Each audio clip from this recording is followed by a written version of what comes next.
నేను ఇప్పుడు మనసులో ఒకటి అనుకుంటున్నా, ఈయనకి ఫోన్ చేస్తా. ఇప్పుడు నేను మనసులో అనుకుంటున్నది వీడు చెప్పాలి. వీడు నిజమే అయితే, వీడు నిజమని చెప్పిన ఈ బట్టేవాజ్ గారు నిజమే అయితే, నేను మనసులో అనుకుంటున్నది వీడు ఒకవేళ చెప్పకపోతే వీడు లంగేష్ గాడే. వీడు నిజం విత్ నరేష్ అంటూ నేను నీతి నేను లంగేష్ అంటున్నా. ఆ మనసులో అంతా ఏదో ఒక రోజు ఎవడో కూడా వలగొడతాడు అని అనుకుంటున్నా. అది నేనన్నా అవ్వచ్చు, మీరన్నా అవ్వచ్చు అని నేను అనుకుంటున్నా. నేను ఏమనుకుంటున్నా ఇప్పుడు వాడు చెప్తాడు. వీడు అనుకున్నాడంట, వీడు చెప్పిండంట. అసలు ఎట్లా పాసిబుల్ అయింది, అసలు ఎట్లా పాసిబుల్ అవుతుంది నేను చెప్తా.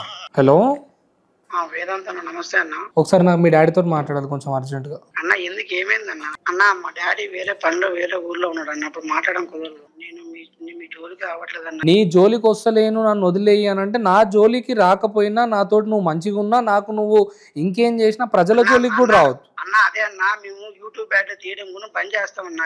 తీయమన్నా, ఎవరితోటి తీయమన్నా. నువ్వు నరేష్ కి ఎన్ని పైసలు ఇచ్చారు మీరు? అన్న 1,00,000 రూపాయలు ఇచ్చామన్నా. ఫస్ట్ ఒకసారి తీసినప్పుడు 50,000 ఇచ్చాం, తర్వాత 50,000 ఇచ్చామన్నా. ఆకులు అమ్మవారు తల్లి స్క్రిప్ట్ ఎవరిది? అన్న ఆ స్వామి పెట్టించిన. ఎవరు? నరేష్ స్వామి. నరేష్ స్వామి ఆయన కూడా గురేనా? నేను మాల్లో ఉన్నా, నేను విఘ్నేశ్వర మాల్లో ఉన్నాను అన్న. సరే స్వామి, ఈ మనసులో ఒక మాట అనుకోండి, నేను ఆ మాట చెప్పేస్తా అన్నది ఎవరు? అది స్క్రిప్టెడ్ అన్న, స్క్రిప్టెడ్ తీసుకొని చేసింది అది. ఎవరు స్క్రిప్ట్ ఎవరు రాసిరు? డైరెక్షన్ ఎవరిది అది? డైరెక్షన్ అంటే ఆ స్వామి అన్న.